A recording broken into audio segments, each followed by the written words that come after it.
My name is Madeline Carson, 29, and I never thought my success would become my greatest liability.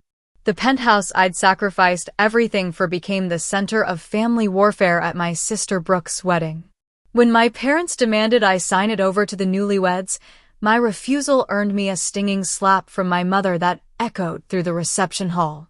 "Don't be selfish," she hissed as guests stared. I didn't cry or scream.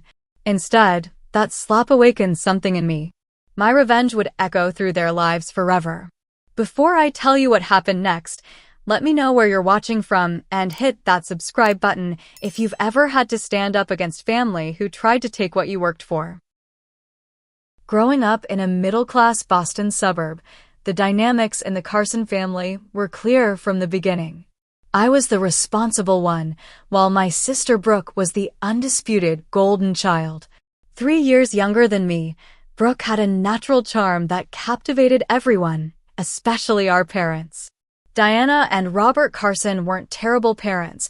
They provided a stable home and encouraged education, but the favoritism was undeniable.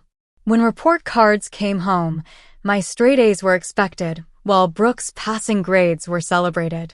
When I won academic competitions, my parents would nod approvingly before quickly shifting the conversation to Brooke's latest social achievement or fashion choice. The pattern was subtle at first, but grew more pronounced as we entered our teen years. College marked our first major divergence. I received acceptance letters from several prestigious universities, including Yale and Columbia, but the celebrations were muted by the reality that came with them. I would need to pay my own way. My parents sat me down for the talk about financial responsibility. "You're so smart and capable, Madeline," my mother said, her hand patting mine in what felt like consolation rather than congratulation. "We know you'll figure it out. Your father and I need to save for Brooke's education. You understand, don't you?" I did understand. I understood that their retirement accounts were healthy, that they had just purchased a new SUV, and that my needs simply ranked lower on their priority list. Still, I nodded and accepted my fate. During my 4 years at Boston University, I juggled 3 part-time jobs while maintaining my GPA. I worked as a research assistant, waited tables on weekends, and took overnight shifts at a 24-hour convenience store during exam periods. Sleep became a luxury I couldn't often afford. Meanwhile, when Brooke entered NYU 2 years later, our parents covered her tuition, apartment, and living expenses. After graduation, I faced the brutal reality of the 2008 financial crisis. The real estate market, my chosen field, was in shambles. While my classmates retreated to their parents' homes or took whatever jobs they could find, I remained determined. I started at the very bottom, working as an administrative assistant at a struggling real estate firm where the pay barely covered my shared apartment's rent. For 2 years, I observed, learned, and positioned myself for opportunity. When the market began to recover, I had developed enough industry knowledge and connections to secure a junior agent position. My work ethic became legendary in the office, first to arrive, last to leave, always available for clients. By 27, I had climbed to become one of the top producing agents in Boston's luxury market. The Penthouse represented everything I had worked for. Located in a renovated historic building in Beacon Hill, it offered panoramic views of the Charles River and the Boston skyline. At $1.8 million, it stretched my financial limits, but after crunching the numbers and securing a favorable mortgage, I signed the papers. The 1,800 square feet of hardwood floors, exposed brick walls, and floor-to-ceiling windows were mine, all mine. When I hosted a small housewarming gathering, my parents attended but spent most of the evening making comments like, "It's so much space for just one person," and "I hope you're not overextending yourself, dear." Brooke wandered through my rooms with an expression that mixed envy with expectation, as though my achievement somehow belonged to her too. By this time, Brooke had graduated with a communications degree but showed little interest in building a career. She worked sporadically at fashion boutiques and PR firms, never lasting more than a few months at any position. Our parents subsidized her finding herself phase, covering her rent when she came up short and funding her frequent career changes. When Brooke met Wesley Pierce at a charity gala, our parents were ecstatic. The Pierces were Boston aristocracy, old money with the right connections. What no one mentioned, though whispers circulated in certain circles, was that the Pierce fortune had dwindled significantly over the last 2 generations. They maintained the appearance of wealth while quietly selling off assets to sustain their lifestyle. Throughout all these years, I never stopped seeking my parents' approval. Each achievement, each promotion, each milestone was shared with them in the hope that finally, they would see me. Really see me. The validation never came, but I couldn't stop trying. My mother, Diana, a former beauty queen who had given up a budding modeling career to raise us, lived vicariously through Brooke's social ascension. My father, Robert, an insurance executive who valued stability and appearances, saw Brooke as the daughter who would elevate the family's status through the right marriage. I was the steady one, the reliable one, the one who didn't need attention until I needed something from them. My penthouse became more than just a home. It represented my independence, my success despite their lack of support, and most importantly, my value. The eastern exposure filled the master bedroom with morning light that warmed the custom walnut floors. The kitchen featured marble countertops and professional-grade appliances where I taught myself to cook gourmet meals. The terrace garden, my weekend project, bloomed with herbs and flowers even in Boston's unforgiving climate. Every corner reflected choices I had made for myself, by myself. Little did I know that the space I had created would soon become the battleground for a family war I never wanted to fight. Brooke's engagement to Wesley Pierce unfolded like a fairy tale, at least that's how my mother described it to anyone who would listen. Wesley proposed at sunset on his family's yacht in Nantucket Sound, presenting Brooke with his grandmother's 5-carat diamond ring. When Brooke called to share the news, I could hear my mother's voice in the background already discussing venue options. "We're thinking June at the Pierce family estate," Brooke gushed over the phone. "And Maddie, I want you to be my maid of honor. You're so good at organizing things." What Brooke meant, as I would soon discover, was that she wanted me to handle the difficult vendors, manage the budget spreadsheets, and mediate family disagreements while she enjoyed being the bride. Still, I accepted the role with genuine enthusiasm. Despite our complicated relationship, I loved my sister and wanted her day to be special. The initial budget my parents proposed for the wedding was generous, but reasonable. Until the Pierces got involved. What started as an elegant 150-person celebration quickly expanded to include 300 guests, many of whom were business associates and social connections of the Pierce family.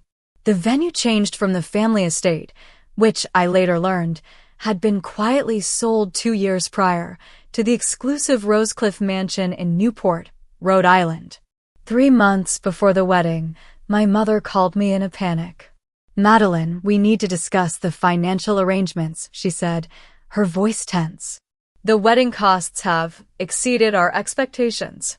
What followed was a carefully choreographed guilt trip about how my father's recent investment losses and their support of Brooke over the years had strained their resources.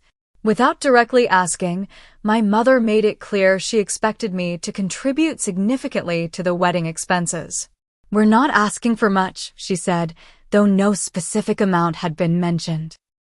"You're doing so well now, and this is for your sister." I agreed to cover the cost of the flowers and the rehearsal dinner, an additional $22,000 I hadn't budgeted for. The money would come from the fund I'd been building for a much-needed vacation, but I told myself it was worth it to support my family. My first real encounter with Wesley's parents came during a tasting at the wedding venue. Elizabeth and Harrison Pierce arrived dressed for a yacht club luncheon rather than a vendor meeting. Elizabeth's scrutiny of the menu options was exhausting. Nothing seemed quite good enough for the Pierce standard. During a lull in the conversation, Harrison turned his attention to me. "Brooke tells us you've done quite well in real estate," he said, swirling his wine. Managed to get yourself a place in Beacon Hill, I hear. Prime location. Yes, I've been fortunate, I replied, uncomfortable with his interest. Wise investment, he nodded. Property is one of the few reliable assets these days. Liquid capital can be so fleeting. Elizabeth quickly added, Wesley and Brooke are looking at properties in Beacon Hill as well.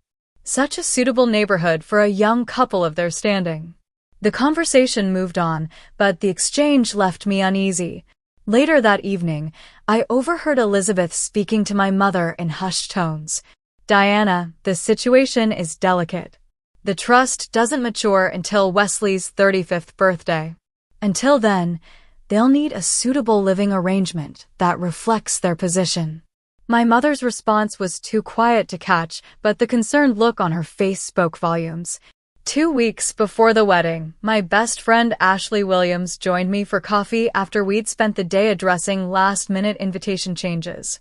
You realize what's happening, don't you? Ashley asked, stirring her latte with unnecessary vigor. What do you mean? Maddie, I've known your family for 20 years. They're setting you up for something.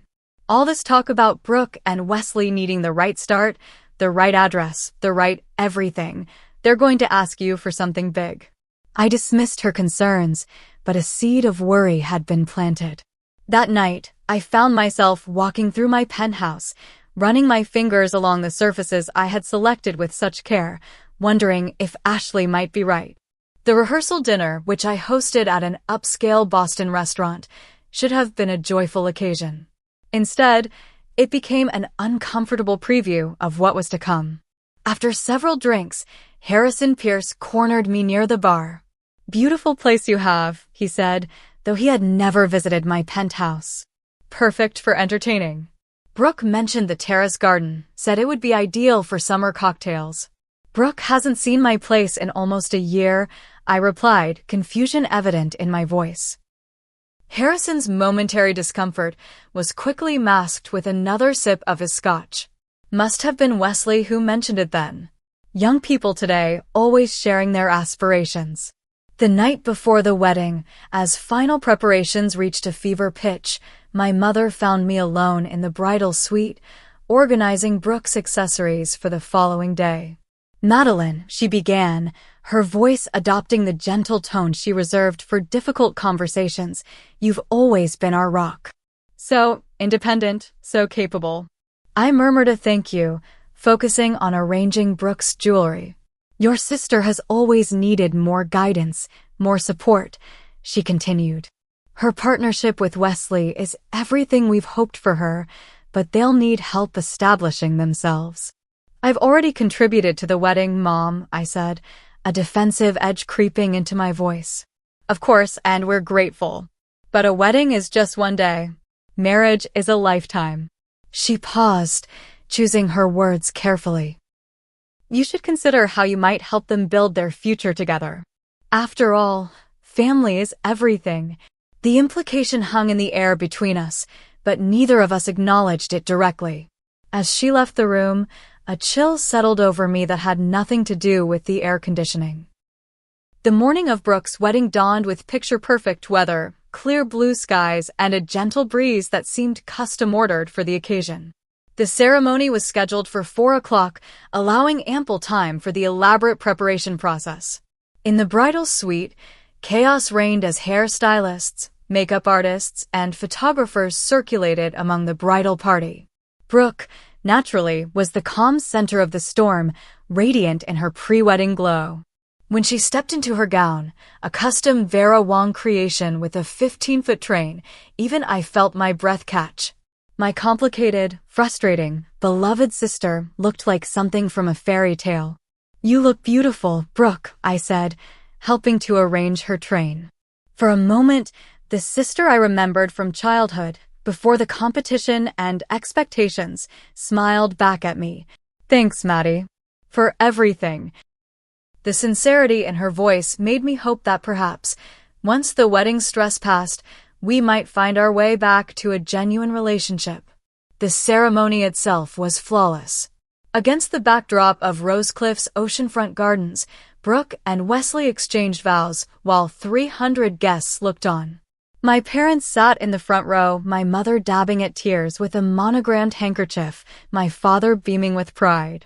From my position beside Brooke, I watched her become Mrs. Wesley Pierce, hoping this union would bring her the happiness she sought. The reception began with cocktails on the terrace before moving into the ballroom for dinner. I had just finished my maid of honor duties, organizing the bridal party for introductions, ensuring Brooke's dress was properly bustled for dancing when my father approached. "Madeline, would you join us for a moment?" "In the library." Something in his tone made my stomach tighten, but I nodded and followed him through the grand hallway into a wood-paneled room where several people waited. My mother, Harrison, and Elizabeth Pierce, and, to my surprise, Brooke and Wesley, still in their wedding finery. "What's going on?" I asked, looking from face to face. "Is everything all right?" My mother stepped forward, taking my hands in hers. "Madeline, dear, we wanted to speak with you privately, as a family, about Brooke and Wesley's future." Harrison Pierce cleared his throat. "We've been discussing the young couple's living situation. As you know, property in the right neighborhoods is essential for maintaining certain connections. We've looked at several options," Elizabeth added, "but nothing suitable is currently available within their means." My father joined in, his business voice now in full effect. "What your mother and I, along with the Pierces, have been discussing is a temporary arrangement. Just until Wesley's trust matures." The air in the room seemed to thin as I realized what was happening. Still, I waited, wanting them to actually say the words. Brooke stepped forward, still glowing in her wedding dress. "Maddie, we need a place to live. Somewhere that reflects Wesley's position and allows us to entertain properly. Your penthouse," my mother said simply, "would be perfect for them." For a moment, I thought I had misheard. "My penthouse." "Just temporarily," my father added quickly. "Perhaps a year or two." "We'd pay rent, of course," Wesley interjected, though the amount he mentioned was less than half the market value. "Where exactly would I live during this temporary arrangement?" I asked, fighting to keep my voice steady. An uncomfortable silence followed before my mother spoke. "You could take Brooke's apartment. It's perfectly adequate for a single person." Brooke's apartment was a one-bedroom unit in a building with constant maintenance issues and no elevator. The comparison to my carefully chosen home was laughable. Or, Elizabeth Pierce suggested, as though offering a generous alternative, you could stay in the Pierce family's guest house in Cambridge. It's rarely used these days. I looked at each of their faces, searching for some sign that this was an elaborate joke. Finding none, I took a deep breath. "I'm sorry, but that's not possible. The penthouse is my home. I worked for years to afford it. I'm not giving it up." The temperature in the room seemed to drop 10 degrees. "Madeline," my father began, his tone hardening, "you need to consider what's best for the family. This isn't about just you," my mother added. "Brooke and Wesley need the right start." "And I needed the right start too," I replied, my voice rising slightly. "I needed help with college. I needed support when I was struggling to break into real estate during a recession. I needed parents who celebrated my achievements. But I managed without any of that." Brooke's face flushed with anger. "So that's it? You're punishing me because Mom and Dad helped me? That's not my fault." "This isn't punishment, Brooke. It's simply me saying no. The penthouse is mine. I earned it. I'm not giving it away." Wesley stepped forward, his aristocratic features arranged in what I assumed was his most persuasive expression. "Madeline, be reasonable. You're one person. We're starting a family. Surely you can see the practical aspects of this arrangement." "What I see," I said, looking directly at him, "is entitlement. You want what I have because it suits your image, not because you've earned it." Elizabeth gasped at my directness, while Harrison's face darkened with anger. My mother moved toward me, her voice dropping to an urgent whisper. "Madeline Carson, you will not ruin your sister's wedding day with your selfishness. This is about family." "No, Mom. This is about respect." respect for the choices I've made and the life I've built. What happened next occurred so quickly I barely had time to register it. My mother's hand connected with my cheek in a slap that echoed through the library. The sting spread across my face as shocked silence fell over the room. "Don't be selfish," she hissed, loud enough for everyone to hear. I stood frozen, my hand rising to my burning cheek as the library door opened. Several guests had heard the commotion and peered in, their expressions moving from curiosity to discomfort as they assessed the scene. Without another word, I turned and walked out of the library, past the curious onlookers, through the reception hall where couples danced obliviously, and into the cool evening air. I didn't cry. I didn't scream. I simply left, a calm settling over me that felt almost surreal. As I drove away from Rosecliff, leaving behind the celebration that would continue without me, I realized something fundamental had changed. The slap had broken something irreparable, not just between my mother and me, but in my understanding of my place within my family. What they didn't realize yet was that the daughter they had forced to become independent had learned her lessons too well. I wouldn't just accept this treatment. I would respond to it, methodically, strategically, and without mercy. The morning after the wedding, I woke in my penthouse with a strange sense of calm. The events of the previous evening played through my mind like scenes from someone else's life, the confrontation, my mother's slap, my silent exit. My phone displayed dozens of missed calls and messages, but I wasn't ready to engage with any of them yet. Instead, I made coffee and sat on my terrace, watching the early light play across the Boston skyline.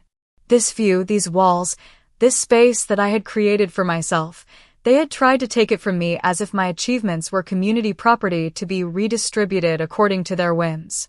By mid-morning, I finally scrolled through the messages. From my father, "Your mother is distraught. You need to apologize for causing a scene." From Brooke, "Thanks for ruining my wedding night. Everyone was talking about your dramatic exit instead of celebrating us." From various relatives, variations on "family comes first and you should be ashamed." Only one message offered a different perspective. Ashley had texted, "Heard what happened. They crossed a line. Call me when you're ready to talk." I spent Sunday in a state of suspended animation, processing what had occurred and what it revealed about my family dynamics. By Monday morning, I had formulated a simple plan. I would continue my life as normal while maintaining distance from my family until they acknowledged their inappropriate behavior. This plan lasted precisely 3 hours. At 11:37 a.m., my office receptionist buzzed to inform me that my mother was in the lobby. Diana Carson swept into my office as if the events of Saturday night had never occurred. Dressed impeccably in a Burberry coat and pearl earrings, she placed a small gift bag on my desk. "Peace offering," she said with a smile that didn't quite reach her eyes. "Those macarons you like from the French bakery in Back Bay." I left the bag untouched. "What can I do for you, Mom?" She sighed dramatically. "Madeline, we need to move past this unfortunate misunderstanding. Your sister is devastated that you left her reception." It wasn't a misunderstanding. "You demanded I give up my home, then slapped me when I refused." I reacted poorly, she conceded, though her tone suggested minimal remorse. "But you have to understand the pressure we're all under. The Pierces have certain expectations for their son's lifestyle. That's not my problem. Family problems are everyone's problems, Madeline. We need to find a solution that works for all of us. There already is a solution. Brooke and Wesley can live within their means like everyone else." My mother's facade of pleasantness cracked slightly. "They can't just live anywhere. Wesley has appearances to maintain for his career prospects. Then Wesley should earn enough to maintain those appearances." The conversation continued in circles until my assistant knocked to remind me of a client meeting. My mother left with her gift bag of macarons, having achieved nothing except confirming that I wouldn't easily be manipulated. That evening, I met Ashley at our favorite wine bar. After filling her in on my mother's visit, She reached into her purse and pulled out her tablet. "There's something you should see," she said, her expression serious. Ashley worked in finance and had access to certain databases. I did some digging into the Pierce family finances. The documents she showed me confirmed what I had suspected. The Pierce family fortune was largely an illusion. They had been selling assets for years to maintain their lifestyle. Wesley's trust fund, which everyone kept mentioning, contained a fraction of what had been implied. "There's more," Ashley said, swiping to another screen. "Look at the date Brooke toured these properties." I stared at a real estate agent's showing schedule. 3 months before the wedding, Brooke had viewed multiple luxury properties in Beacon Hill, including my building. "She couldn't afford any of these," I murmured. "Exactly. So why tour them unless she already had a plan to acquire one without paying for it," I finished, a cold realization settling in my stomach. Over the next 2 weeks, I pieced together more of the puzzle. A casual conversation with my building's doorman revealed that Brooke and Wesley had visited my penthouse twice while I was on business trips. "Your sister said you asked her to water your plants," he explained apologetically when he saw my shocked expression. A college friend who worked at the architectural firm Wesley occasionally consulted for mentioned that Wesley had been showing people photos of his new place in Beacon Hill weeks before the wedding. The most damning evidence came from an unexpected source. My father's secretary, with whom I had always maintained a friendly relationship, called me with concern. "Madeline, I shouldn't be telling you this, but I overheard your parents discussing your penthouse with the Pierces back in March. Your father suggested they wait until after the honeymoon to have you sign the transfer documents. He seemed confident you wouldn't refuse once it was presented as a fait accompli." The betrayal ran deeper than I had imagined. This wasn't a spontaneous request born of wedding emotions. It was a calculated plan months in the making. They had toured my home without permission, made promises regarding my property, and expected me to comply once socially cornered. I scheduled an appointment with Jessica Thompson, a law school friend who specialized in real estate and family law. After explaining the situation, I asked about my legal vulnerabilities. Could they make any claim on my property? Could they argue I promised it to them? Jessica shook her head firmly. Without written documentation, any verbal claim would be extremely difficult to prove.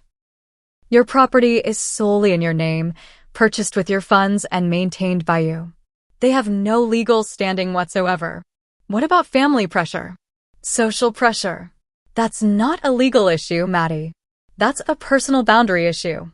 She leaned forward, her expression serious. The question isn't whether they can take your property, they can't. The question is how you'll respond to this breach of trust. As I left Jessica's office, my phone buzzed with a text from Brooke. "We're back from the honeymoon. Mom says you're still being difficult about the apartment situation. We need to resolve this before we start moving our things." The presumption in her message crystallized my resolve. This wasn't just about a property dispute. It was about years of manipulation, favoritism, and entitlement. My family had shown me exactly how they viewed me, not as a person with my own life and achievements, but as a resource to be tapped for Brooke's benefit. I spent that evening sitting in each room of my penthouse, remembering the overtime hours, missed social events, and sacrifices that had made this space mine. In the soft glow of the city lights streaming through my windows, I made my decision. The time for passive acceptance was over. If my family wanted war, I would give them one fought on my terms, with my weapons of choice. The term revenge carries connotations of hot-blooded retaliation, of actions taken in the heat of anger. What I planned was different, cold, calculated, and designed not to hurt but to correct. I would establish boundaries that should have existed all along and allow natural consequences to unfold. My first step was to consult with Dr. Eleanor Bennett, a therapist specializing in family dynamics. I needed to ensure my response was proportional and healthy, not driven purely by emotion. "What you're describing," Dr. Bennett said during our second session, "is not revenge in the traditional sense. You're seeking to establish consequences for boundary violations, which is both appropriate and necessary for healthy relationships. It feels like revenge, I admit it.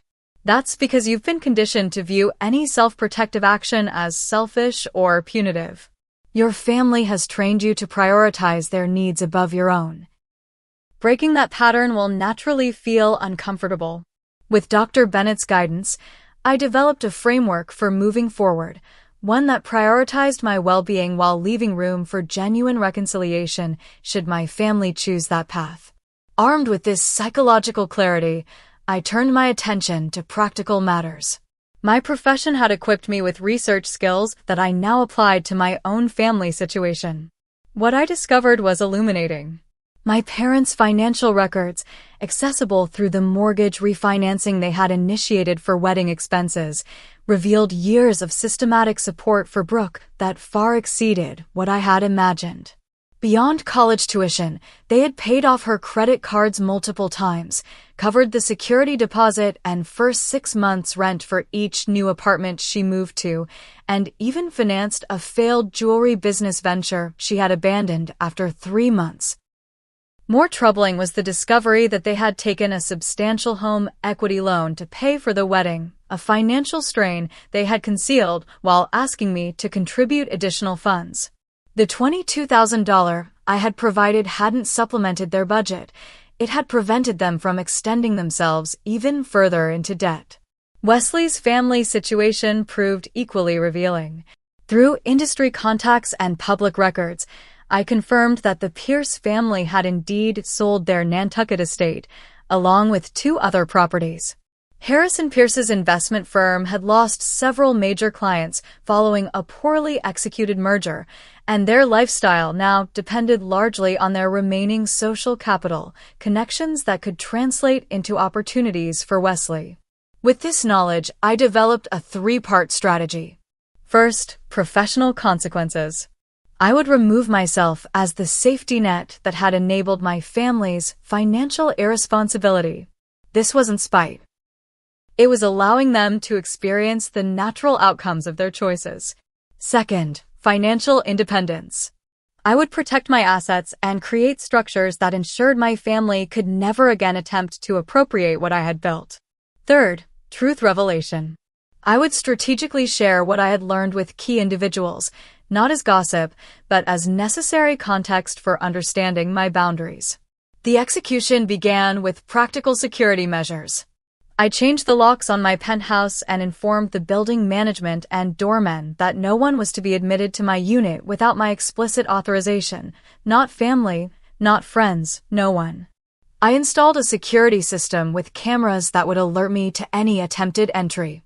Next, I contacted my bank, investment advisors, and insurance agents to remove my parents as emergency contacts and beneficiaries, replacing them with Ashley and a cousin I had always been close with. I updated my will with Jessica's help, creating a living trust that specifically excluded immediate family members from making claims on my estate. The financial disentanglement continued as I systematically removed myself from any shared accounts, services, or memberships with my family. I canceled the joint credit card I had maintained for emergencies, withdrew from the family cell phone plan, and resigned from the country club membership my father had insisted we share for networking purposes. Each of these actions was documented meticulously and executed without emotional announcements. This wasn't about punishing my family. It was about establishing this separate financial existence that should have existed all along. The most challenging aspect of my plan involved Wesley's professional connections. As a real estate developer, I had relationships with many of the same firms and individuals that Wesley depended on for his architectural consulting work. I didn't seek to damage his career, but I would no longer facilitate it either. When Harrison Pierce called to invite me to a networking event that would be beneficial for Wesley, I declined politely but firmly. When a mutual business associate asked if I could put in a good word for Wesley on a downtown development project, I simply replied that I preferred to keep business and family separate, a boundary that should have existed from the beginning. Throughout this process, I maintained limited contact with my family. I responded to messages with brief, neutral replies. I declined Sunday dinners with polite excuses about work commitments. When pressed about the apartment situation, I simply stated that there was no situation to discuss. My home was not available. Brooke and Wesley, meanwhile, faced the reality of their financial situation. Without my penthouse as an option, they leased a 2-bedroom apartment in a less prestigious neighborhood. According to Ashley, who had heard through mutual friends, Brooke was devastated by the necessity of explaining to her new social circle why they weren't living in Beacon Hill as she had apparently promised. 6 weeks after the wedding, my father requested a meeting to discuss family matters. We met at a neutral location, a coffee shop downtown, where he attempted to bridge the growing divide. "Your mother misses you," he began, stirring his coffee unnecessarily. "We all do." "I've been busy with work," I replied, which was true. I had channeled my emotional energy into expanding my client base. "Madeline, I understand you were upset about the penthouse discussion, but surely it's time to move past this. Family disagreements happen." "This wasn't a disagreement, Dad. It was an ambush, followed by physical and emotional abuse when I didn't comply." He winced at my characterization. "Your mother regrets losing her temper. She was under tremendous stress with the wedding." "Has she said that?" "That she regrets slapping me." His hesitation told me everything. "She's not good at apologies, you know that." "Then we don't have anything to discuss." As I gathered my belongings to leave, he made one last attempt. "Brooke and Wesley are struggling with their housing situation. Nothing they can find meets their needs. Their needs and their means are misaligned. That's a budgeting problem, not a me problem." My father's expression hardened. "You've changed, Madeline." "No, Dad. I've just stopped accepting the role you assigned me." As the weeks passed, my strategy evolved based on new information and changing circumstances. When I discovered that my parents had listed me as a financial guarantor on Brooke's student loans without my knowledge, something I found while reviewing my credit report, I contacted the loan servicer to have my name removed, forcing my parents to either take full responsibility or risk Brooke's credit. When Brooke attempted to use my business address for a credit application, another discovery from my regular credit monitoring, I sent a formal cease and desist letter through Jessica. It wasn't punitive, it was protective. 3 months after the wedding, my plan was fully implemented. I had created the separation that should have existed naturally between an independent adult and her family of origin. I had protected my assets from future attempts at appropriation. And I had positioned myself to respond to any genuine efforts at reconciliation from a place of strength rather than obligation. What I hadn't anticipated was how empowering this process would be. Free from the constant drain of family expectations and manipulations, my business flourished. I secured 2 major development projects that had previously seemed beyond my reach. I developed new friendships with people who respected my boundaries. I even began dating again, meeting Ryan Campbell, a commercial litigation attorney who understood my family situation without judgment. The revenge, if it could be called that, wasn't in hurting my family, it was in finally prioritizing myself. As autumn settled over Boston, the full impact of my boundary setting began to manifest in ways I hadn't entirely anticipated. What had begun as self-protection evolved into a powerful reclamation of my identity separate from family expectations. The first significant moment came when my parents' financial advisor contacted me about contributing to their retirement planning. This had been an annual conversation for years, subtle pressure to help secure their future since Brooke would never be in a position to assist. This time, my response was different. "I'm focusing on my own retirement planning now," I explained calmly. "I'm sure you understand the importance of financial independence." His pause spoke volumes. "Your parents seemed confident you would continue the annual contributions." They didn't consult me before making that assumption. Within days, my mother called, her voice tight with controlled anger. "The financial advisor says you're refusing to help with our retirement." After everything we've done for you. I'm not refusing to help, Mom. I'm prioritizing my financial security, just as you taught me to do. This is about the wedding, isn't it? You're punishing us. No, it's about me making independent decisions about my money, just like you and Dad make independent decisions about yours. The conversation ended without resolution, but I felt no guilt, only a growing sense of liberation. My professional disengagement from Wesley's career had more immediate consequences. Without my connections facilitating introductions and vouching for his reliability, he struggled to secure the prestigious projects he had counted on. According to industry gossip, he had been forced to take on smaller residential jobs that he considered beneath his talents. When we encountered each other at a Chamber of Commerce event, his resentment was palpable.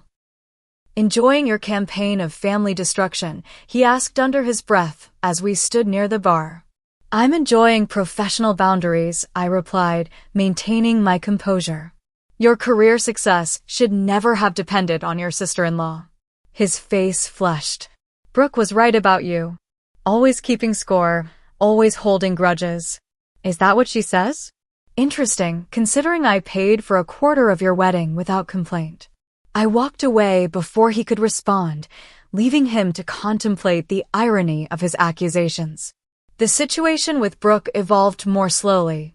After weeks of passive-aggressive text messages, she suggested meeting for lunch to clear the air. We met at a restaurant equidistant from our workplaces, a gesture of neutrality I appreciated. You look good, she said as we settled at our table, sounding almost surprised. Work must be going well. It is, I acknowledged. How are you adjusting to married life? It would be better if we had adequate housing, she said, the familiar note of entitlement creeping into her voice. The apartment is temporary, of course. Wesley deserves better. Most people start small and work their way up. She sighed dramatically. That's easy for you to say from your penthouse. Some of us had different life paths. Yes, we did. I worked 3 jobs through college and started at the bottom of my industry during a recession. You had your education fully funded and received ongoing financial support from our parents. Her expression shifted from self-pity to indignation. Are you saying I haven't worked for anything? I'm saying we've had different levels of support, which has led to different outcomes. That's not a judgment. It's a fact. The conversation circled uncomfortably until Brooke finally addressed the elephant in the room. Mom and Dad are hurt by your distance. They feel like you've abandoned the family. I haven't abandoned anyone. I've established boundaries after my boundaries were violated. The penthouse thing? That was just a suggestion. It was a demand, Brooke. Made after you had already toured my home without permission and told people you would be living there. Followed by Mom slapping me when I refused. Her silence confirmed what I had suspected. She had known about the plan all along. We thought you'd understand once we explained the situation, she finally said. The situation being that Wesley's family isn't as wealthy as they pretend to be, and you needed my property to maintain appearances? Her eyes widened. How did you? I'm in real estate, Brooke. Property records are public. Asset sales are traceable. The remainder of lunch was tense but civil. As we parted, Brooke attempted one last appeal to family loyalty. We used to be close, Maddie. Remember when we were kids? Before everything got so complicated. I remember, I said, genuinely nostalgic for those simpler times. But we can't go back. We can only go forward with honest relationships or not at all. As I implemented my boundaries, I discovered unexpected allies. My father's sister, Aunt Caroline, called me after hearing my parents' version of events. I want to hear your side, she said simply. Your mother called you selfish, but that doesn't sound like the niece I know. I shared the facts without embellishment, the ambush at the wedding, the unauthorized tours of my home, the slap, the ongoing entitlement. Your mother pulled similar stunts with her sisters and Caroline's side, always expecting others to sacrifice for her comfort.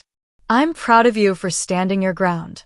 Her support reinforced my conviction that I wasn't overreacting or being vindictive. I was simply refusing to participate in unhealthy dynamics that had persisted for too long. The most satisfying aspect of my so-called revenge was watching my parents face the financial reality they had created. Without my contributions and with Brooke now expecting their continued support as a married woman, they were forced to downsize from their suburban home to a condo. When news of their exciting decision to simplify reached me through family channels, I recognized the face-saving narrative for what it was. My father's retirement, once planned for age 62, was postponed indefinitely. My mother's social media posts about embracing minimalism couldn't disguise the financial necessity behind their move. I took no pleasure in their difficulties, but I recognized the importance of natural consequences. For years, they had made financial decisions based on the assumption that I would supplement their resources while they directed those resources toward Brooke. Without that arrangement, they had to confront the reality of their choices. 6 months after the wedding, my parents made one final attempt to restore the previous dynamic. They invited me to dinner at their new condo, and against my better judgment, I accepted. The evening began pleasantly enough with careful small talk about neutral topics. As dessert was served, however, my father cleared his throat in the way he always did before making a business proposition. "Your mother and I have been thinking about family harmony," he began. "We've all been through a difficult period, and it's time to put it behind us." My mother nodded eagerly. "Family should always come first, Madeline." "I agree that healthy family relationships are important," I replied cautiously. "Excellent," my father continued. "Then you'll understand why we need to discuss the family financial strategy. Brooke and Wesley are planning to start a family soon, and they'll need a larger place. Meanwhile, our retirement portfolio has faced some challenges." I set down my coffee cup carefully. "Are you asking me for money?" "Not asking," my mother interjected quickly. "Discussing family resources allocation. We've always been a family that supports each other." "In one direction," I pointed out. "You support Brooke. I support myself. And now you want me to support all of you." "That's an ungenerous characterization," my father said, his tone hardening. "It's an accurate one. And my answer is no." The facade of family reconciliation crumbled immediately. "After everything we've done for you," my mother began, her voice rising. "What exactly have you done for me, Mom? List it for me. Be specific." Her inability to produce concrete examples beyond giving you life and providing a roof over your head as a child spoke volumes. As I prepared to leave, my father made one last appeal. "This isn't who we raised you to be, Madeline." "You're right," I agreed, gathering my coat. "You raised me to be a supporting character in Brooke's life. I decided to become the protagonist in my own instead." Walking away from their condo that evening, I felt no anger, no resentment, only clarity. The revenge they accused me of was simply me living authentically without catering to their expectations. It was the most powerful response I could have chosen. 1 year after Brooke's wedding, I stood on my penthouse terrace watching the sunset paint the Boston skyline in shades of gold and pink. The garden I had cultivated was in full bloom, herbs and flowers thriving in carefully arranged containers. Inside, Ryan was preparing dinner, our 1-year anniversary of dating. The past 12 months had brought significant changes, both expected and surprising. My professional life had flourished beyond my projections. With my emotional energy no longer drained by family drama, I had expanded my real estate development company to include a small team and had completed 2 major projects that earned industry recognition. My personal growth had been equally significant. Through continued work with Dr. Bennett, I had processed the complex emotions surrounding my family relationships, the lingering hurt, the occasional guilt, the relief of liberation. I had learned to recognize the difference between healthy boundaries and punitive distance, between self-respect and vindictiveness. The most unexpected developments came from my family themselves. After months of silence following our final confrontation, my father reached out with a brief email. "I've been reflecting on our last conversation. You raised points I wasn't prepared to hear. I'm not ready to discuss this further, but I wanted you to know I'm thinking about what you said." It wasn't an apology, but it was an acknowledgement, something I had never received from him before.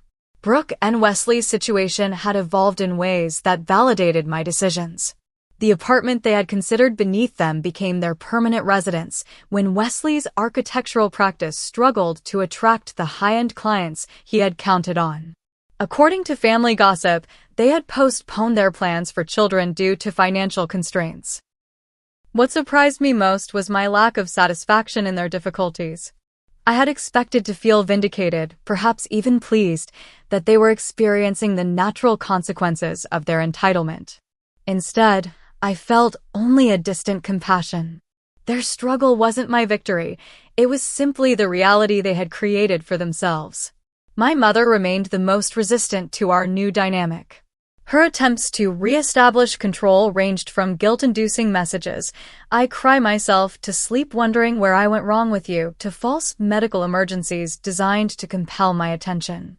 Each time, I responded with calm detachment, offering appropriate support without sacrificing my boundaries. The most healing relationship proved to be with my Aunt Caroline, who had become something of a surrogate mother figure. Unlike my parents, she celebrated my successes without expectation or comparison.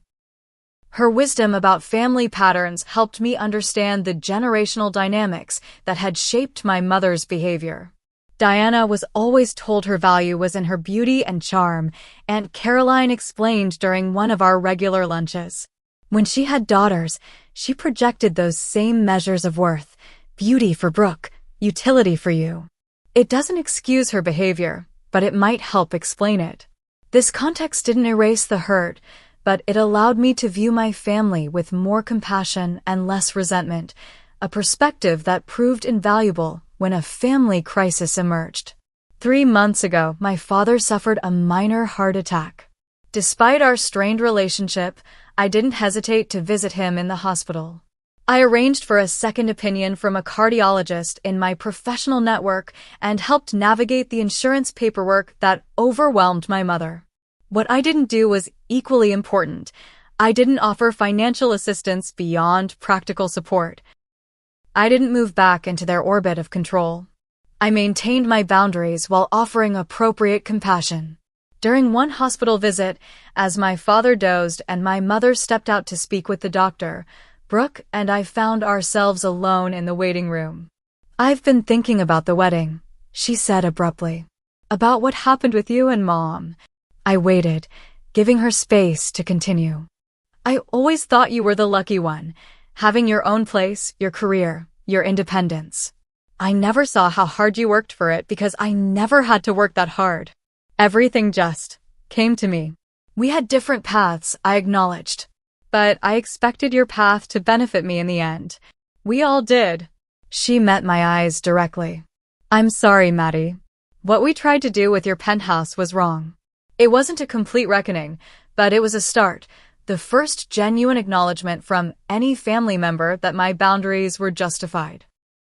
As for Ryan, his presence in my life had been transformative. Unlike previous relationships where I had unconsciously sought to recreate the approval-seeking dynamic of my family, with Ryan I found partnership based on mutual respect. His own experience with complicated family relationships gave him insight into my situation without judgment. "Healthy families want each member to thrive," he observed one evening as we discussed my ongoing navigation of family boundaries. "They don't demand sacrifice from one to elevate another." This simple truth became my guiding principle as I moved forward. I remained open to authentic connection with my family, but unwavering in my requirement for respect. Some days brought progress, others brought setbacks. The journey wasn't linear, but it was consistently moving toward greater health. The revenge my family had accused me of, establishing independence, requiring respect, allowing natural consequences, had transformed into something else entirely. Healing. Not just for me, but potentially for all of us as painful truths gave way to more authentic relationships. Standing on my terrace as Ryan called me in for dinner, I reflected on the lesson that had emerged from this difficult chapter. The greatest revenge against those who try to diminish you isn't to diminish them in return. It's to flourish so completely that their limitations can no longer contain you.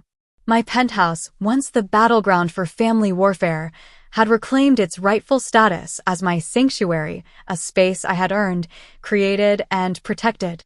The fact that I now chose to share it with someone who respected my boundaries made it all the more precious. As I turned to join Ryan inside, I felt gratitude for the painful awakening that had led me here. Sometimes, it takes a slap to wake you up to your own power. Have you ever had to set difficult boundaries with family members who tried to take advantage of your success? I'd love to hear your stories in the comments below. And if this story resonated with you, please hit that like button and subscribe to hear more stories about standing up for yourself and finding your own path. Remember, healthy relationships should lift you up, not drain you dry. Thank you for listening to my journey, and I wish you strength in navigating your own family dynamics.